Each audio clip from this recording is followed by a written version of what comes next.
बचऊ गुदरी के लाल हो की गुदरी के लाल हो की गुदरी के लाल बचऊ बिरहा गवैया पे मिसाल हो जवन बिरहा गवैया पे मिसाल जवन बिरहा गवैया पे मिसाल हो के गुदरी के लाल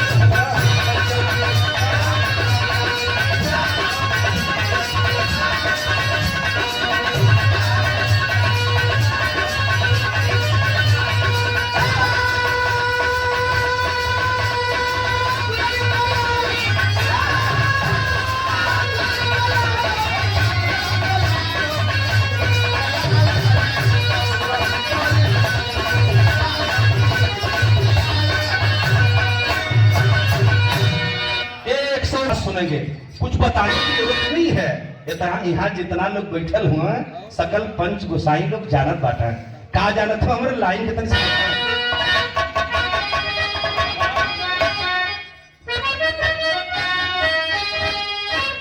कि गुरु मोर बचाऊ यही कोरी के निवासी अब की भगत के सपूत सुखरा से की गुदरी के लाल पंचु गुदरी के लाल रहला जिनके मधु को भतीजा लेखपाल हो मधु को भतीजा लेखपाल हो जवन मधु को जी भैला लेखपाल हो कि गुदरी के लाल रहला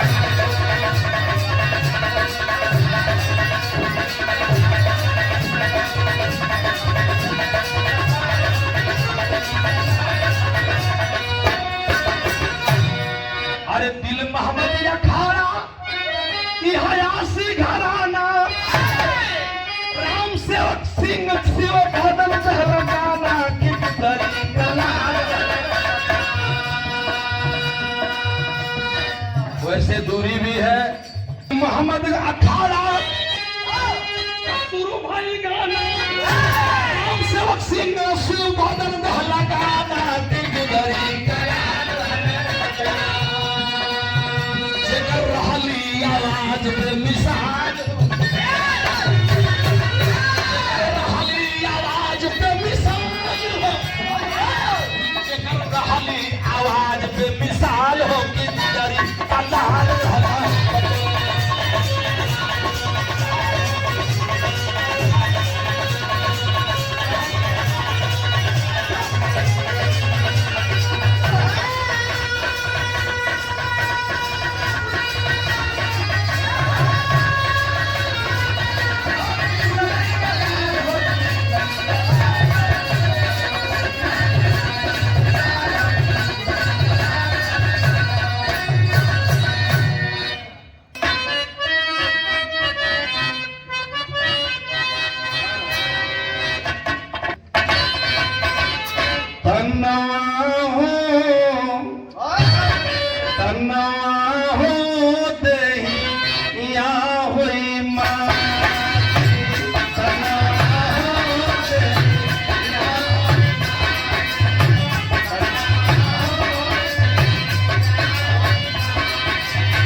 बांधले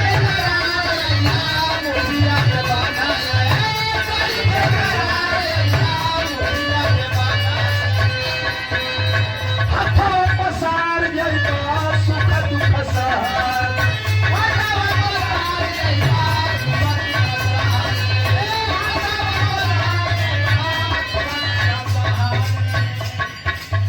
ये पंचो बड़ी ऊंची लाइन है बिहार के श्रोता साथी। सुखावा का साथी आवा गुरु जी, सुखावा का साथी आवा सबक के हुआ को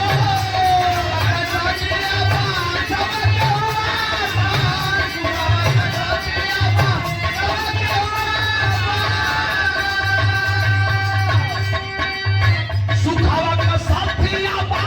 सबक के हुआ को दिखावा का कोई नहीं बाती तनवा हो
बचपन जवानी नहीं चपल बुढ़ाइया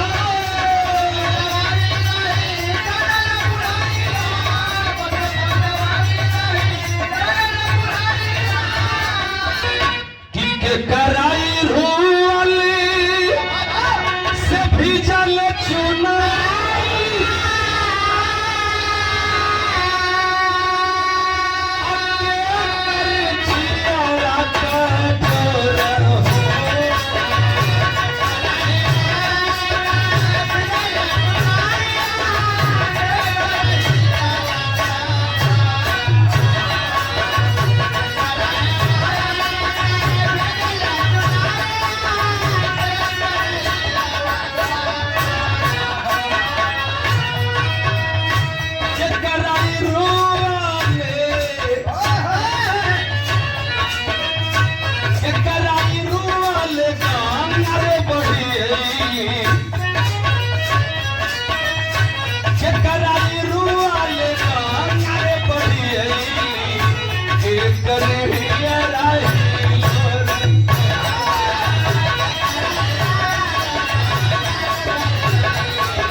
आखिरी लाइन में 2 लाइन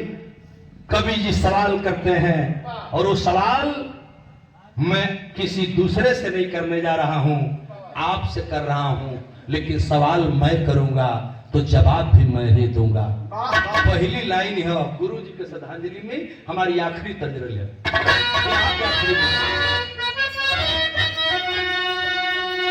कि जब मटिया की देहिया में तो पंच बोलला सुगा,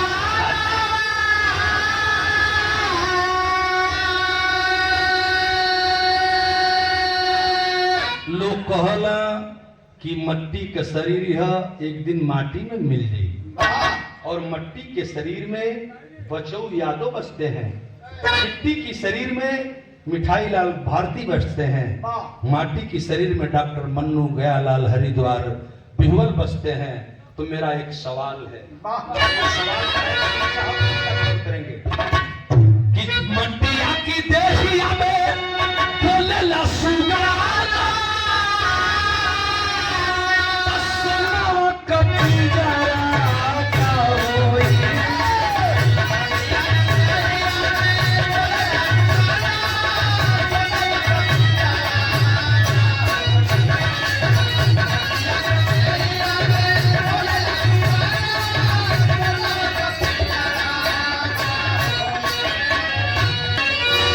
मटिया की देहिया में बोलेला सुगा, सोना का पिंजरा कोई, गंगा का धारा गंगा का धारा सबके सुहरवत, गंगा का धारा सबके सुहरवत, अंगन में कुआं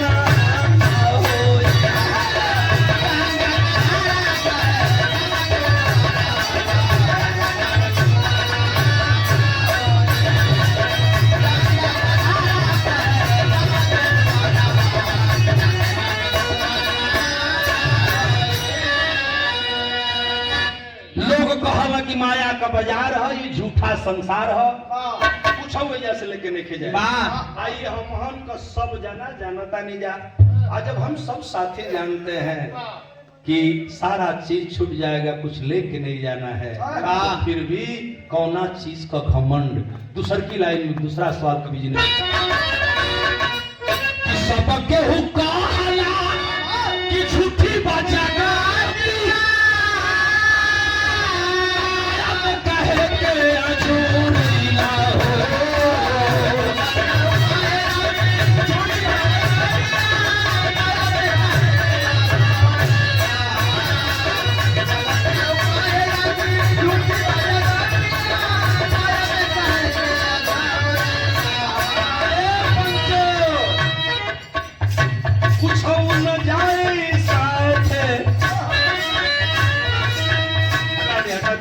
बाबू बैठ जा भैया, मिठाई भैया, कुछ न जाए साथे छोड़ी के जहन्नमत, कुछ न जाए साथे छोड़ी के जहन्नमत, जो गलत खजाना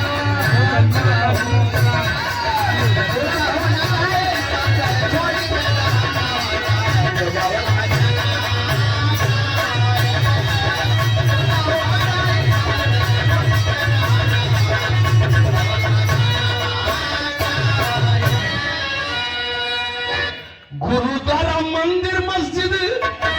थके गए, मूर्त पूजी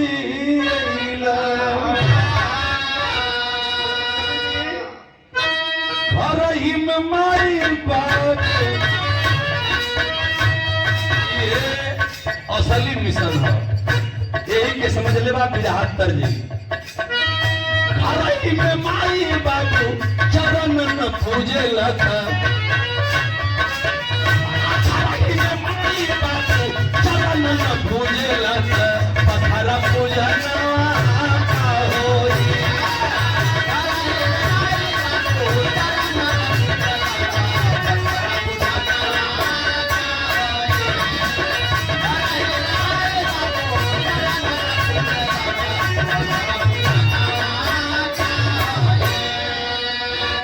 कभी गया लाल सता गुरु दिनामा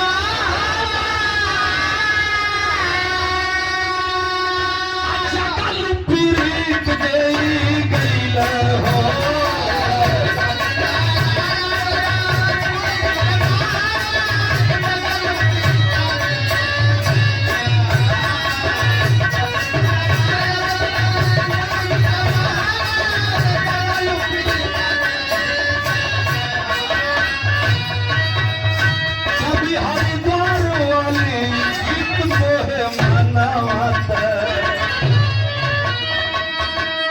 गुरु हरिद्वार वाले ये पंचो गीत मोह माना सबका तराना